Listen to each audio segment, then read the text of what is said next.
Hello everyone! Welcome back to my channel. So today is we're going to learn about number analogy problem part 2. So we will have a series of examples and we will answer it, or we will try to answer it together. So please stay tuned, and if you're new on this channel, please don't forget to subscribe down below for more video updates, and please leave a thumbs up. Alright, so shall we start? So here's our first problem. We have 0.75 is to 3/4 as 0.80 is to. Okay, the options are 2/3, number 2, 4/5, number 3, 6/7, and number 4 is 5/6. Alright, so first is we're going to analyze the first given, which is 0.75 is to 3/4, and then so basically in a whole portion, so if we will convert 0.75 into fractions, so we will have 0.75 is equals to 75 over 100, right? So we will simplify 75 and 100. So the common of the numerator and denominator is we have 25. So we can divide both numerator and denominator by 25.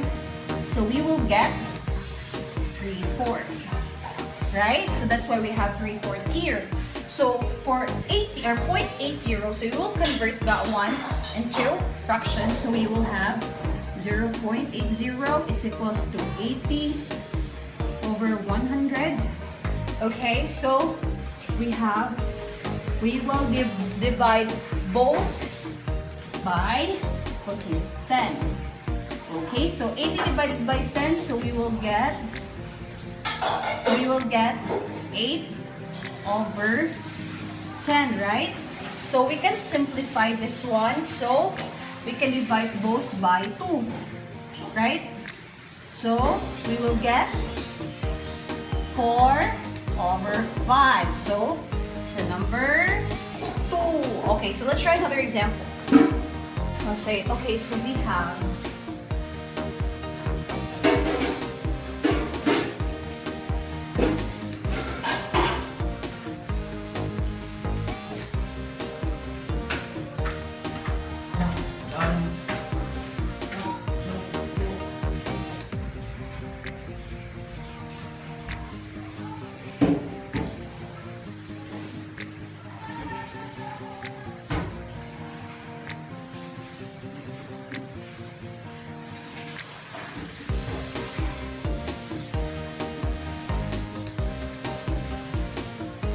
okay, so let's try the second example. So we have CC is to blank, then XL is to LX.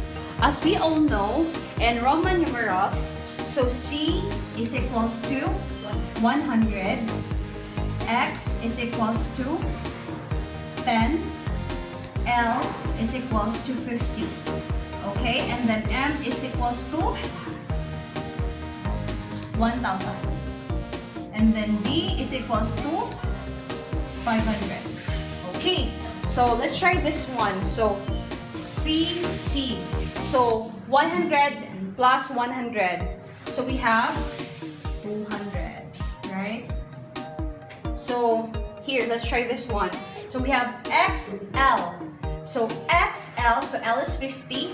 If you will add X on the left side of 50 or L, so that will be 50 minus 10, so that's 40.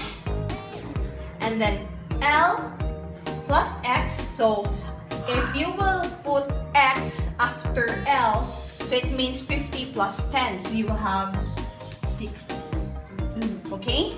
So what we're going to do next is, alright, so we are going to use ratio and proportion, so we will have CC, that's 200, so we have 200. And let the unknown be X, or you can use any variable, and then equals XL, so that is 40 over 60. So we use cross multiplication. So 200 times 60, that is 12,000 is equals to X times 40, is 40X.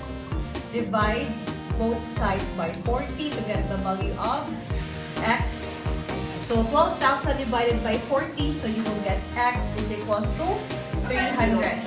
So when we convert 300 into Roman numerals, so 100, remember 100 is C, right? So you will add 3 C's. That will be C, C, C. So that is 300, and that's number 4. So normally, I think the very first thing that will come to your mind if you will see this given problem is number 2, right? Because CC, if you will exchange CC, that will be still CC, right? Because here, XL, if you will exchange XL to LX, so remember, we have, this is a number analogy problem. So, you're going to use Roman numeral. Okay, so, let's try another example.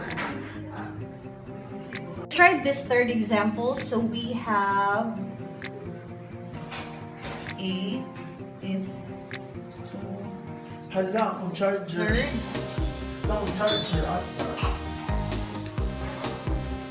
27 is 2. So letter A. Number 1 is 3. Number 2 is 5. 3. Number 3 is 9 to the power of 3. And 4 is 3 to the power of 9. Okay, so let's try this one first. So 8 is 2 to the power of 3. Remember, if you will simplify 2 to the power of 3, so that will be 2 times 2 times 2. So 2 times 2, that is 4. 4 times 2, that is 8. Okay, so how about 27? So we're going to factor 27 to the power of 3. We're going to find a number that has to be multiplied by itself, and then it will result in 7. So the very easy process that I normally do is to check the options. So here, so we're going to perform this one first. We have 3 times 3 times 3. So 3 times 3, that is 9. Times 3, that is 27. So you got 27, right? So, okay, let's try number 2. 5 times 5 times 5. So 5 times 5, that is 25. Times 5, that is 5. 2, that's 125. Okay, let's try third example. 9 times 9 times 9. So 9 times 9, that is 81 times 9. That is 729. So 3 times 3, 3 times 3 times 3 times 3 times 3 times 3 times 3 times 3. Para siya forever. So 3 times 3. So it's more than 27. So answer is number 1, which is 3 times 3. That is 9 times 3, 27. So that's number 1. Alright, so sometimes if you're in a hurry, you can just try to substitute the options and you will get the match, then definitely that's the answer. Alright, so let's try another example right here. Alright, so let's try this third example. So we have 6 to 5 is 2, 81, as 5 is 2, you know. Our options are, we have 3, 2, 4, 3, 5, I'm sorry, not 5, 6, and then 4 is number 9. Alright, so if you already reviewed or if you're familiar with the special numbers, like squares of numbers, so if you will notice 65 and 81, so this is a relation exponential. So if you will check 6 to 5, so yung factor ng 6 to 5 is 5 is to 4, meaning 5 times 5, 5 times 5. 5 times 5, that is 25. Then times 5, that is 65. I'm sorry, 5 times 5, 25. Tapos, times 5, so that's 120. 25 times 5, that is 125. Times 5, that is 625. Right, so 5 is to 4. So here, 81, so that is 3 is to 4. So, 3 times 3 times 3 times 3. So 3 times 3, that is 9. Times 3, that's 27. Times 3, that's 51. Okay?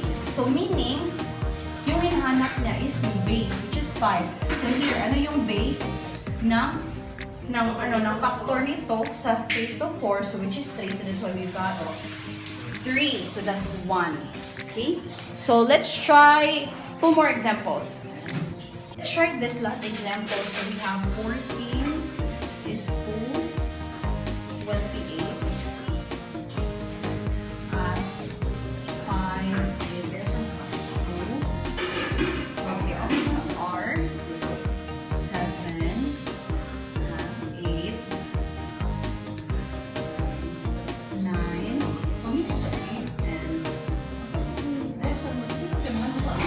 okay, so 14 is to 8, 28 as 5 is to. Remember, if you will check 14 and 28, if you will multiply 14 times 2, you will get 28. 14 times 2 is equals to 20. So 5 is 2, so you have to multiply 5. So what is the answer? 5 times 2, that is 10. Correct. So 10. So it's very easy. So there are a lot of examples online. You can visit, you can try to search some examples on YouTube, or you can also search on the internet. Alright? So just keep on practicing, and I'm pretty sure you will really get used to it. And thank you for watching, and please subscribe if you haven't subscribed yet. If you're new to this channel, please leave a thumbs up if you happen to like this video, and I will see you on my next, or my part 3 number analogy problem. Alright, thank you, bye bye.